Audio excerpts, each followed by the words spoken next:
For over a century, there's one name that's been more than just a car brand. It's been woven right into the fabric of American life. It's a symbol of freedom, family, and that classic open road. So today we're popping the hood on an absolute automotive giant, Chevrolet. And it really all kicked off with this incredibly powerful vision from its namesake founder. The goal wasn't just to build a car, but to build a car for everyone. And that ambition? Well, it put Chevrolet on a direct collision course with the biggest name in the business. All right, so here's our roadmap. We're going to start with the racer's dream that first sparked the brand, then see how it grew to define an entire American era, navigate some of the tough challenges along the way, and finally, take a look at the road ahead. So let's jump in.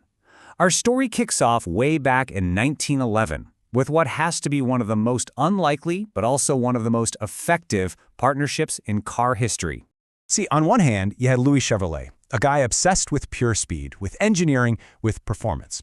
And on the other, you had Billy Durant, a business genius who'd actually founded General Motors, got pushed out, and was hell-bent on getting back in. And Chevrolet, well, that was going to be his secret weapon. Okay, and this slide really sets the stage for the first big showdown in the auto industry. I mean, Ford's Model T was the undisputed king of the road. It was cheap, it was reliable, and yeah, you could have it in any color as long as it was black. But Chevrolet didn't even try to play Ford's game. Instead, they offered something totally different. Style, more power, more features, all for just a little more cash. It was a huge bet that Americans wanted more than just transportation. They wanted aspiration. And guess what? That bet paid off. Big time. By the end of the Roaring '20s, the Challenger had become the champion. Chevrolet wasn't just a competitor anymore, it was the new leader of the pack. This victory wasn't just a win, it set the stage for decades of dominance. In those post-war years, this is where Chevrolet goes from being just a car company to, well, to being a piece of America itself. And wow, what a ride it was. Just think about it for a second. The Corvette in '53, that wasn't just a car, it was a declaration. It was America's sports car. Then you get the '55 Bel Air with all that chrome and those fins, just perfectly capturing the wild optimism of the era. The Impala became this rolling symbol of success. And then, of course, the Camaro roared onto the scene and kicked off one of the greatest rivalries in automotive history. The sheer scale of this success, it's honestly hard to wrap your head around today. Just look at this number. In 1 year, 1965, Chevrolet sold over 1 million Impalas. 1 million! That isn't just selling cars, that's cultural domination. And that single model sales record, amazingly, still stands. So when you boil it all down, Chevy literally became the vehicle for the American experience. You saw it everywhere, in movies like American Graffiti, on TV and Route 66. It was the car you took on the family road trip, and it was the ultimate symbol for the freedom of the open road.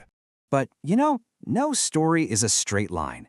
The road ahead had some serious curves, and the 1970s brought this perfect storm of challenges that was going to test the brand like never before. All of a sudden, America's love affair with these big, thirsty V8 engines slammed right into a brick wall of reality. Gas shortages and crazy high prices. And at that exact same time, these super reliable, fuel-sipping cars from Japan and Germany started to get really popular. And the effect? Oh, it was absolutely seismic. You can see it right here. The market share for American brands just cratered as people flocked to the new competition.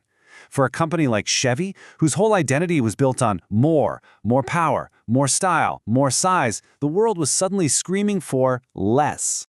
So, what do? How does a giant like that adapt to a whole new world? Well, they got back to their roots while making a huge bet on the future. This is the story of how Chevrolet reinvented itself. They came up with this really smart, three-pronged strategy. First up, double down on what you do best. For them, that was trucks. The Silverado basically became their fortress. Second, they learned from the competition, creating global platforms to be more efficient. And number 3, and this is the big one, they made a massive bet on the next frontier, electric vehicles. This time, they wanted to lead the charge, not play catch-up. And you can see this exact strategy playing out in their lineup today. You can draw a straight line from that very first Chevy truck back in 1918 right to today's Silverado. The DNA is still there. The spirit of that original '53 Corvette is alive and well, just pushed to the absolute extreme in the new mid-engine C8. And that classic drive to innovate, it's now all being channeled into things like the Bolt and their brand new Ultium electric platform. When you think about it, this really brings everything full circle. Because whether we're talking about giving people a stylish, powerful car back in the day, or trying to make electric cars a mainstream reality now, the core mission has pretty much stayed the same: bring cool, new technology to everybody. And all of this leaves us with a really fascinating question for the future, right? The first revolution was all about putting America on gasoline-powered wheels. This next one is about plugging it into the grid.